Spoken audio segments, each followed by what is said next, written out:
Welcome to the Heart of a Viking. These are art projects taught by the elementary art teachers from the Cape Henlopen School District in Delaware. We hope you have fun, create imaginative works of art, and make sure you share them with someone because after all, visual arts are meant to be seen. Hello, Cape artists, and welcome back to another episode of the Heart of the Viking. In today's episode, you're going to be making a 3D lighthouse on top of a beautiful painting using blending colors and watercolor paints. But before we begin, did you know the Cape Henlopen School District was established in 1969? That was 50 years ago. The district includes children that live in Lewis, Henlopen Acres, Rehoboth Beach, Dewey Beach, and Milton. The mascot is a Viking. The school colors are blue and gold. The school logo features the Cape Henlopen Lighthouse. It was first lit in 1769, 250 years ago. The lighthouse was nearly destroyed by the British during the American Revolution, but it was rebuilt. Then about 100 years later, in 1897, the sand dune surrounding the tower was reported to be steadily blowing away. All efforts were made to save it. After trying many different methods to protect the tower, it finally failed in April of 1926. A storm caused it to fall seaward. There is a replica of the lighthouse built in 2004 in the middle of the roundabout upon entering Rehoboth Beach. Look for it next time you and your family head to Rehoboth Beach. All right, grab your art making supplies, your creativity, and I'll meet you back in your art making space in just a few moments. Alrighty, Cape artists, are you ready to make this super cool landscape painting and 3D lighthouse? I know that I'm ready. So for this project, we need a glue stick. We need a pencil and possibly a permanent marker. They come in handy, but you don't really need it if you don't have one. We need some scissors. We need a yellow and a red crayon, only those two colors. And we need some paints. So for this project, I'm using watercolor paints. You could use tempera paints, or you could even use crayons or colored pencils or markers, but I'm going to be using watercolor paints for this one. We actually need two pieces of paper. One is for our landscape painting and the other one is for our lighthouse. So I'm going to put my lighthouse one aside for just a few moments until we get to it. And we're going to start with this one for our landscape painting. So to begin, we need to turn our landscape painting paper so that it is vertical in front of us. Remember, vertical means that it's going up and down, not sideways. So to begin, any kind of landscape that you ever make, we need to draw a line that goes across to separate the sky from the land. That special line is called a horizon line. It separates the sky from the land. Next, I'm going to make only a few marks with my pencil. I'm going to actually be making this a sunset. So I'm going to have the sun as a line that goes like this. The rest of the sun is already set down behind the horizon line. So that's just the top part of the sun there. I might want to have some little birds flying in the sky. When I draw birds that are flying away, these little seagulls that are flying away, I make them look like a letter. Can you see what letter they look like? Yep, a letter M. And the further away those birds are, the smaller my little M looks. The ones that are super far away look really small, and the ones that are up a little bit closer look a lot larger. Next, I'm going to make some land at the bottom that my lighthouse will be sitting on. So I'm going to make a couple of lumps.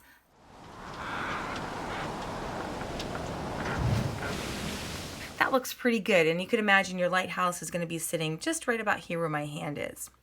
And the last thing I'm going to use my pencil for is the lines that make this look like waves. Now my waves are kind of the opposite from my bird. If you remember, my birds were like little letter M's. Well, my waves are going to be like little letter W's. So the opposite. And the further away they get, the smaller those little W's are. Perfect. Okay, so now if I have a permanent marker, you can go ahead and outline everything that you've drawn so far. If you don't, then that is okay. You can just skip this step. Just don't use a washable marker, like a Crayola marker. Don't use those because whenever we go to paint, that will kind of mess up your painting.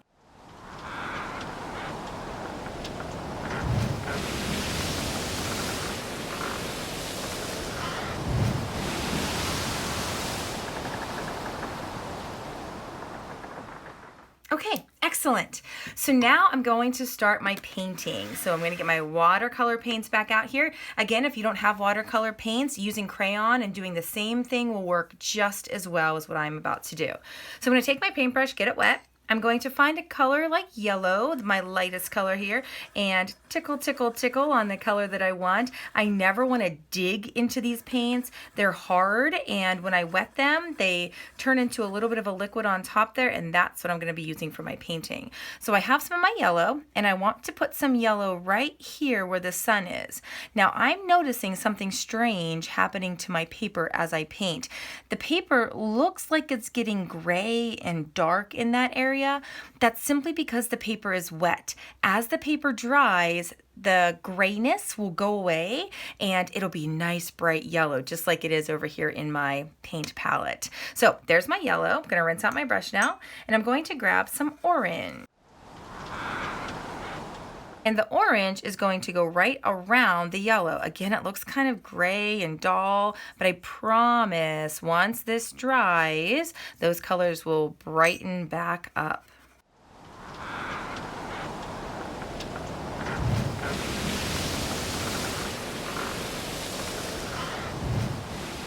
Okay, so now I'm going to switch to red.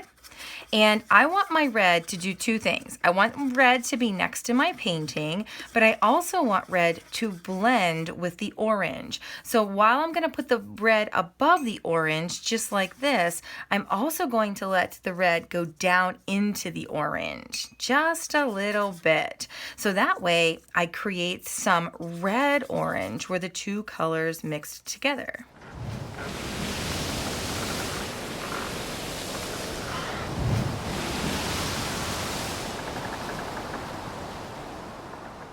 All right, my next color will be purple. I'm going to put some purple above the red, but purple is allowed to do what red did. It's allowed to blend into the red a little bit.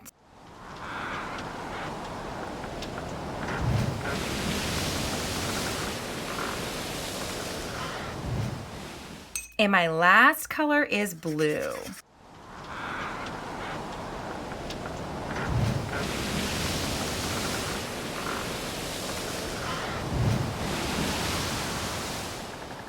Okay, and you want to make sure that the entire sky is painted yellow or orange or red or purple or blue. You don't want to leave any spaces unpainted. So now I'm going to rinse out my brush, and I'm going to come down to the bottom part up here. I don't know if you realize that the reason I started with the sky and not the land or the water is because the sky's at the top of my paper. And when you're doing a painting, you always want to work down so that your arm isn't resting where it's already wet. So it's always a good idea in a painting to start at the top. So that means my water is next. So back to blue.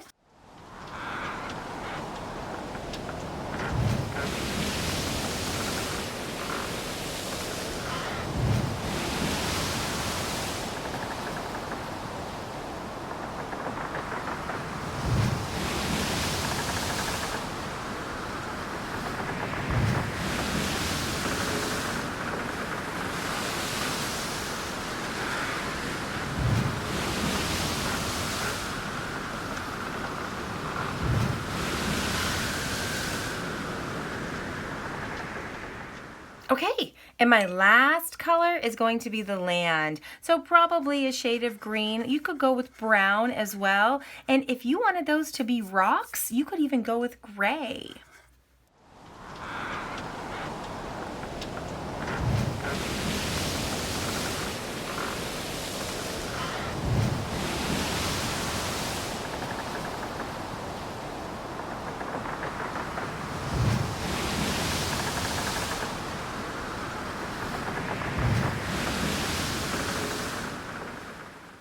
Alrighty, so now I'm going to let this dry and start to work on my lighthouse. So I'm going to very carefully pick this up, set it somewhere to dry, and begin with my lighthouse. Here we are, and now we're ready to begin our 3D lighthouse. So to begin, I need to actually fold my paper in half. So I'm going to put my paper horizontal. That means it's long in front of me. Fold it in half one time, line up these two sides right here. Open that back up. And then I'm going to use my scissors to cut right on that line. All right, so to begin, I need my pencil back, and I'm going to make a line that's about 3 or 4 fingers down from the top. So I'm going to go with 4 fingers. My pinky is closest to the top right there, and my hand is right here. There we go. So now I'm going to make a line that goes straight across. So that little dot turned into a full line that goes straight across. Above that line is the part of the lighthouse where the light actually shines. So I'm going to make a window for that light.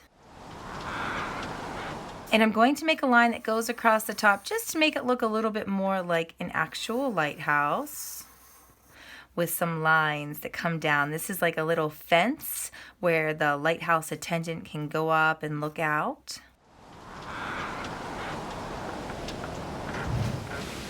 And at the bottom down here, I'm just going to continue with straight lines.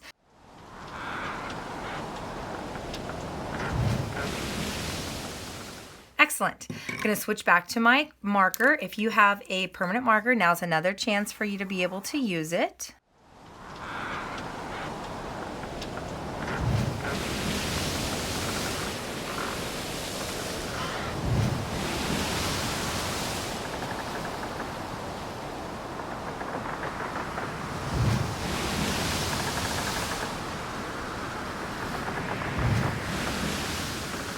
I'm going to grab a red crayon for this last part. I'm going to start at the top here and color red for this whole first stripe.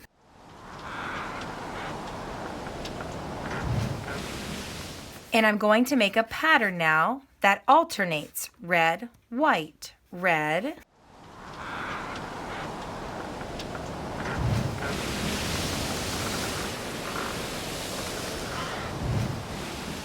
white, red.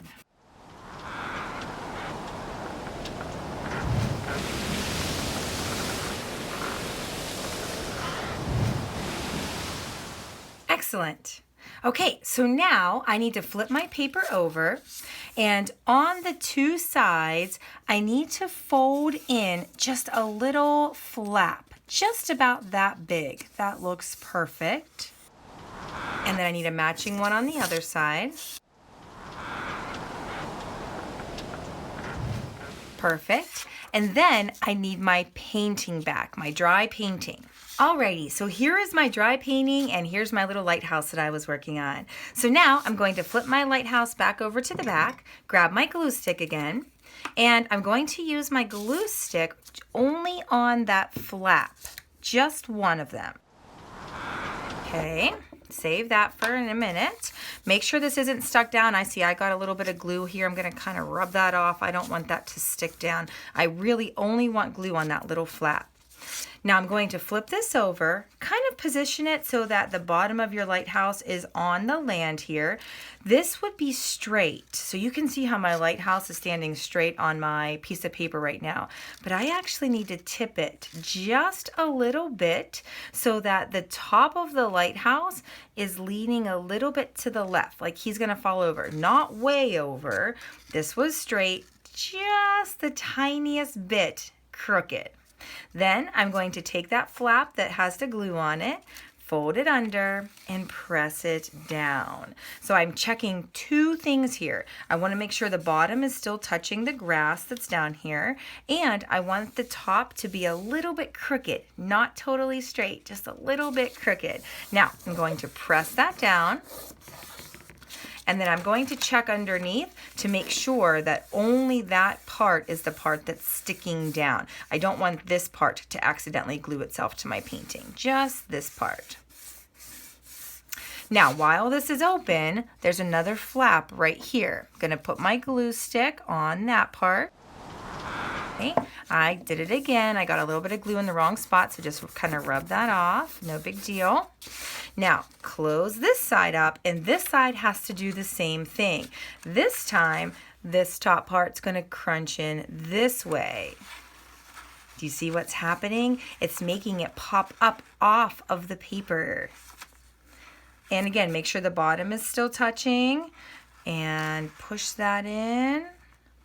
And now this part's a little trickier to glue. I have to very gently push from the top, unless you have little tiny hands that can fit down inside here.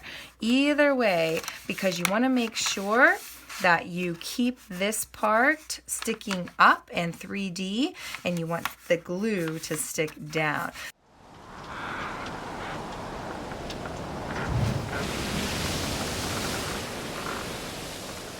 All right, last part. There was one other piece of paper that I had left over from the other half of my lighthouse. That part, I'm going to make some yellow lines that are coming out that are making it look like the lighthouse is shining light. So I'm going to grab my yellow crayon now, and I'm going to just color. I just want this to be yellow. If you have a piece of yellow paper already that you don't have to color, you can just go ahead and grab your actual yellow piece of paper, but I don't, so I'm just going to go ahead and color this. And again, markers or colored pencils would be fine too.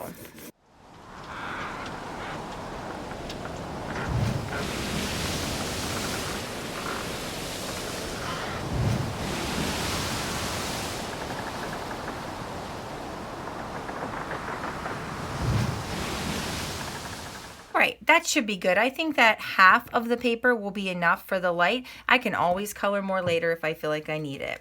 All right, so I'm going to go ahead and cut this right on the edge where the white meets the yellow. Put this aside, I might need it.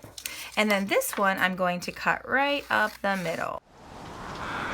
Just like that. Now I'm going to do a little bit of measuring. So I'm going to put one edge right against my lighthouse. That looks really cool. And I can see my light is way too long for my piece of paper. So what I normally like to do is I like to put a little glue on my painting, stick this onto the glue, and then trim this off like I'm giving it a haircut. You could always leave it on there too. If you like it long, you absolutely could leave that on there. All right, let's take this guy, put him on this side, and it looks like I am only going to need one of these little strips. Pretty awesome. So whenever you are making yours, you can determine and decide how much light you want to have coming off of these. You could even have cut these in half and made them thinner. There's lots of choices for your light. All right, so there you have it. That is our 3D lighthouse and 2D painting with your blending of your sky in the background and your visual texture in the water. It's beautiful.